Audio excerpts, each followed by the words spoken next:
Hello friends, ಎಲ್ಲರಿಗೂ ನಮಸ್ಕಾರ. ಕವಿತಾ ಕಿರಣ ಲೋಕಕ್ಕೆ ನಿಮ್ಮೆಲ್ಲರಿಗೂ ಮತ್ತೊಮ್ಮೆ ಸ್ವಾಗತ. ಹಾಗಿದ್ರೆ ಮಹಾಶಿವರಾತ್ರಿ ದಿನ ಆಚರಿಸುವಂತಹ ಯಾಮ ಪೂಜೆ ಅಥವಾ ಪ್ರಹಾರ ಪೂಜೆ ಅಂತಂದರೆ ಏನು, ಒಟ್ಟು ಎಷ್ಟು ಯಾಮ ಪೂಜೆ ನಡೆಯುತ್ತೆ, ಜೊತೆಗೆ ಶಿವನಿಗೆ ಪ್ರಿಯವಾದಂಥ ಬಿಲ್ವಪತ್ರೆಯನ್ನು 3 ದಳದ ಬಿಲ್ವಪತ್ರೆಯನ್ನು ಯಾಕೆ ಮಹಾಶಿವರಾತ್ರಿ ದಿನ ಅರ್ಪಿಸಬೇಕು, ಬಿಲ್ವಪತ್ರೆ ಅಂದರೆ ಮಹಾಶಿವನಿಗೆ ಯಾಕೆ ಅತ್ಯಂತ ಪ್ರಿಯ ಅಂತ ಇವತ್ತಿನ ವಿಡಿಯೋದಲ್ಲಿ ತಿಳ್ಕೊಳ್ಳೋಣ ಸ್ನೇಹಿತರೆ. ಮಹಾಶಿವರಾತ್ರಿಯ ದಿನ 4 ಪ್ರಹಾರಗಳಲ್ಲಿ ಶಿವನಿಗೆ ಪೂಜೆಯನ್ನ ಮಾಡಲಾಗುತ್ತದೆ. ಅಂದ್ರೆ ಯಾಮ ಪೂಜೆ ಅಂತ ಕರಿತೀವಿ. ಯಾಮ ಪೂಜೆ ಅಂತ ಅಂದ್ರೆ ಏನು, ಎಷ್ಟು ಯಾಮ ಪೂಜೆಯನ್ನ ಮಾಡ್ತೀವಿ, ಜೊತೆಗೆ ಶಿವನಿಗೆ ಬಿಲ್ವಪತ್ರೆಯನ್ನ ನಾವು ಪೂಜೆಯಲ್ಲಿ ಅರ್ಪಿಸ್ತೀವಿ. ಯಾಕೆ ಬಿಲ್ವಪತ್ರೆ ಅಂದ್ರೆ ಶಿವನಿಗೆ ತುಂಬಾನೇ ಪ್ರಿಯವಾದದ್ದು ಅನ್ನೋ ಪ್ರತಿಯೊಂದು ಮಾಹಿತಿನೂ ಕೂಡ ತಿಳ್ಕೊಳ್ಳೋಣ ಸ್ನೇಹಿತರೆ. ಯಾಕಂದ್ರೆ ಶಿವನ ಆರಾಧನೆಯನ್ನ ಅತ್ಯಂತ ಪ್ರಮುಖ ದಿನವಾಗಿ ಮಹಾಶಿವರಾತ್ರಿಯ ದಿನ ನಾವು ಆಚರಣೆಯನ್ನ ಮಾಡ್ತೀವಿ ಸ್ನೇಹಿತರೆ. ಈ ದಿನ ಶಿವನ ಭಕ್ತರು ಶಿವನ ಅನುಗ್ರಹಕ್ಕಾಗಿ ಉಪವಾಸ, ವ್ರತಾಚರಣೆ, ಶಿವನಾಮ ಜಪ, ರುದ್ರಾಭಿಷೇಕದಂತಹ ಹಲವಾರು ರೀತಿಯ ಸೇವೆಗಳ ಮೂಲಕ ಶಿವನನ್ನ ಒಲಿಸಿಕೊಳ್ಳುವಂತ ಒಂದು ಚಿಕ್ಕ ಪ್ರಯತ್ನವನ್ನ ಮಹಾಶಿವರಾತ್ರಿ ದಿನ ಮಾಡ್ತಾರೆ. ಮಹಾಶಿವರಾತ್ರಿ ದಿನ ಯಾಕೆ ಉಪವಾಸನ್ನ ಮಾಡಬೇಕು, ಜೊತೆಗೆ ಜಾಗರಣೆಯನ್ನು ಕೂಡ ಮಾಡಬೇಕು ಅಂತ ಪುರಾಣಗಳಲ್ಲಿ ಹಿನ್ನೆಲೆ ಕೂಡ ಇದೆ ಸ್ನೇಹಿತರೆ. ಜೊತೆಗೆ ವಿಜ್ಞಾನ ಹಿನ್ನೆಲೆಯೂ ಕೂಡ ಇದೆ. ಇವುಗಳಲ್ಲಿ ಒಂದಾದಂತ ಶಿವರಾತ್ರಿ ದಿನ ಜಾಗರಣೆ ಮತ್ತು ಉಪವಾಸವನ್ನ ಯಾಕೆ ಮಾಡಬೇಕು ಅಂತ ನೋಡೋದಾದ್ರೆ, ಆ ದಿನ ಶಿವನು ಲೋಕ ಕಲ್ಯಾಣಕ್ಕಾಗಿ ವಿಷವನ್ನ ಕುಡಿದನು ಎಂಬ ನಂಬಿಕೆ ಇದೆ ಸ್ನೇಹಿತರೆ. ಅಂದ್ರೆ ಹಿಂದೆ ದೇವಾಸುರರೆಲ್ಲ ಸೇರಿ ಅಮೃತವನ್ನ ಪಡೆಯಲು ಕ್ಷೀರಸಾಗರವನ್ನ ಮಂಥನವನ್ನ ಮಾಡಲು ಮುಂದಾದ್ರಂತೆ. ಮಂದರ ಪರ್ವತ ಕಡೆಗೋಲಾಗಿ ಪರಿವರ್ತನೆ ಆಯ್ತಂತೆ. ವಾಸುಕಿ ಹಗ್ಗವಾಯ್ತಂತೆ. ಅಂದ್ರೆ ವಾಸುಕಿ ಅಂದ್ರೆ ಶಿವನ ಕತ್ತಿನಲ್ಲಿರುವಂತ ಸರ್ಪ. ಮಂಥನದ ಕಾರ್ಯ ರಭಸವಾಗಿ ನಡೀತಿದ್ದಾಗ ಸರ್ಪವಾದಂತ ವಾಸುಕಿಯ ಬಾಯಿಂದ ವಿಷಜ್ವಾಲೆ ಹೊರಬಂದು ಕ್ಷೀರ ಸಾಗರವನ್ನೆಲ್ಲ ವ್ಯಾಪಿಸಿತಂತೆ.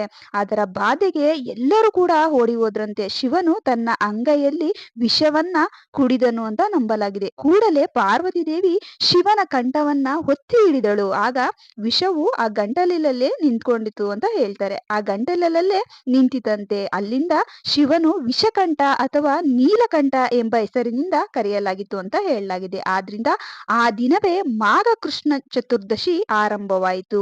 ಅಂದಿನಿಂದ ಪ್ರತಿ ವರ್ಷ ಕೂಡ ಶಿವರಾತ್ರಿಯನ್ನ ಆ ದಿನ ಅಂದರೆ ಮಾರ್ಗ ಕೃಷ್ಣ ಚತುರ್ದಶಿ ಎಂದು ಪ್ರತಿ ವರ್ಷವೂ ಕೂಡ ಶಿವರಾತ್ರಿ ಹಬ್ಬವನ್ನ ಆಚರಣೆಯನ್ನ ಮಾಡಲಾಯಿತು ಸ್ನೇಹಿತರೆ. ಇನ್ನು ಮಹಾಶಿವರಾತ್ರಿ ದಿನ ಯಾಕೆ ಜಾಗರಣೆಯನ್ನ ಮಾಡಬೇಕು ಅಂತ ನೋಡೋದಾದ್ರೆ, ವಿಷವನ್ನ ಕುಡಿದರೆ ಅಥವಾ ವಿಷ ಜಂತುಗಳು ಕಚ್ಚಿದ್ರೆ 24 ಗಂಟೆ ಅವರನ್ನ ನಿದ್ರೆಯನ್ನ ಮಾಡಲು ಬಿಡಬಾರ್ದು ಅಂತ ಹೇಳ್ತಾರೆ. ಇದೇ ಈ ಕಾರಣಕ್ಕಾಗಿ ವಿಷವು ದೇಹದಾದ್ಯಂತ ವ್ಯಾಪಿಸಬಾರ್ದು, ಅಂದ್ರೆ ದೇಹಕ್ಕೆ ಪೂರ್ತಿ ವಿಷ ಹರಡಬಾರ್ದು ಅಂತ ಇಡೀ ರಾತ್ರಿ ನಿದ್ರೆಯನ್ನ ಮಾಡೋದಿಕ್ಕೆ ಬಿಡೋದಿಲ್ಲ. ಯಾಕಂದ್ರೆ ನಿದ್ರೆಯನ್ನ ಮಾಡಿದ್ರೆ ವಿಷ ದೇಹದ ಪೂರ್ತಿ ವ್ಯಾಪಿಸುತ್ತೆ ಅಂತ ರೋಗಿಯನ್ನ ಯಾವುದೇ ಕಾರಣಕ್ಕೂ ಕೂಡ ನಿದ್ರೆಯನ್ನ ಮಾಡಲು ಬಿಡೋದಿಲ್ಲ. ನಿದ್ರೆಯನ್ನ ಮಾಡಿದ್ರೆ ರೋಗಿಯ ಸ್ಥಿತಿ ತುಂಬಾನೇ ಚಿಂತಾಜನಕವಾಗುತ್ತೆ. ಆದ್ರಿಂದ ವಿಷ ಶರೀರದಲ್ಲಿ ತಾಪ ಹೆಚ್ಚು ಮಾಡುವುದರಿಂದ ಇದರ ಶಮನಕ್ಕಾಗಿ ಎಳನೀರು, ಹಣ್ಣುಗಳು, ಪಾನಕವನ್ನ ಕೊಡ್ತಾರೆ. ಯಾವುದೇ ಕಾರಣಕ್ಕೂ ಅನ್ನ ಮತ್ತು ಇತರೆ ಆಹಾರಗಳನ್ನ ಆ ದಿನ ಕೊಡೋದಿಲ್ಲ. ಆದ್ರಿಂದ ಈ ದಿನ ಅಂದ್ರೆ ಮಹಾಶಿವರಾತ್ರಿ ದಿನ ಲೋಕ ಕಲ್ಯಾಣಕ್ಕಾಗಿ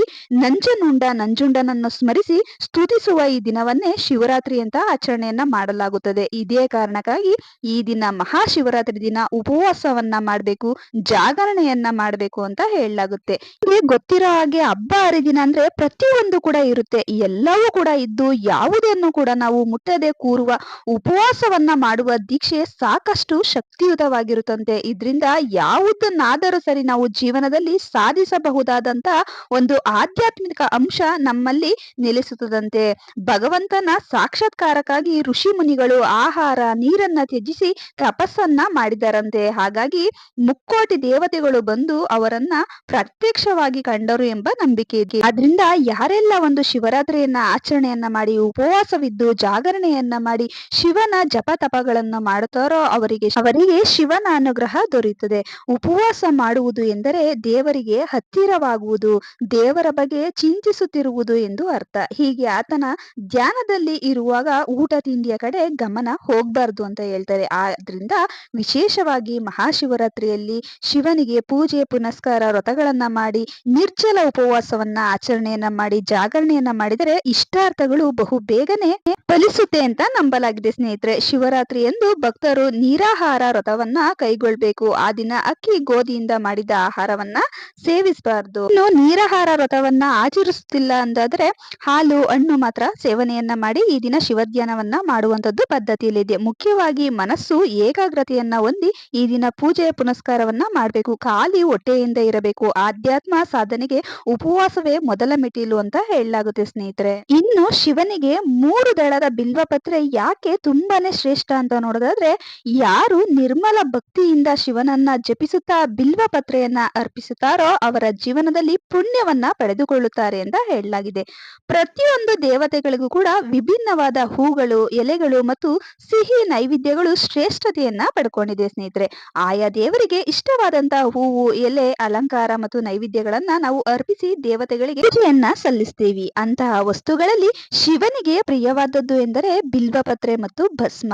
ಬಿಲ್ವಪತ್ರೆಯು 3 ಎಲೆಯನ್ನ ಕೂಡಿರುವಂತಹ ಕೊಂಡೆಯ ರೂಪದಲ್ಲಿ ಇರುತ್ತದೆ. ಇದು ಶಿವನ 3 ಕಣ್ಣು, ತ್ರಿಶೂಲದ ತುದಿ ಮತ್ತು ಬ್ರಹ್ಮಾಂಡದ ಅಧಿಪತಿಗಳಾದಂತಹ ಬ್ರಹ್ಮ, ವಿಷ್ಣು ಮತ್ತು ಮಹೇಶ್ವರನನ್ನ ಸಾಂಕೇತಿಸುತ್ತದಂತೆ. ಆದ್ರಿಂದ ಈ ಪತ್ರೆಯ ಮರವು ತ್ಯಾಗದ ಒಂದು ಸಾಂಕೇತಿಕ ರೂಪವಾಗಿದೆ.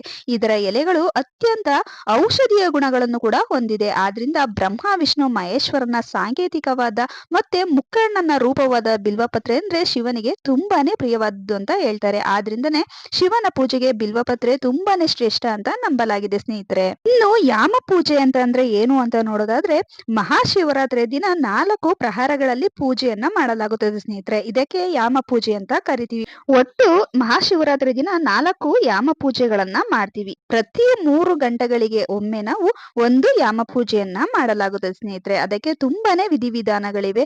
ವಿಧಿವಿಧಾನಗಳಿಂದ ಮಹಾಶಿವರಾತ್ರಿ ದಿನ ಉಪವಾಸವನ್ನ ಇದ್ದು ಜಾಗರಣೆಯನ್ನ ಮಾಡಿ 4 ಯಾಮ ಪೂಜೆಗಳನ್ನ ಮಾಡಿದಾಗ ಶಿವರಾತ್ರಿಯ ಒಂದು ಪೂಜೆಯ ಫಲ ಸಂಪೂರ್ಣವಾಗಿ ದೊರೆಯುತ್ತದೆ ಅಂತಾನೆ ಹೇಳ್ಬೋದು ಸ್ನೇಹಿತರೆ.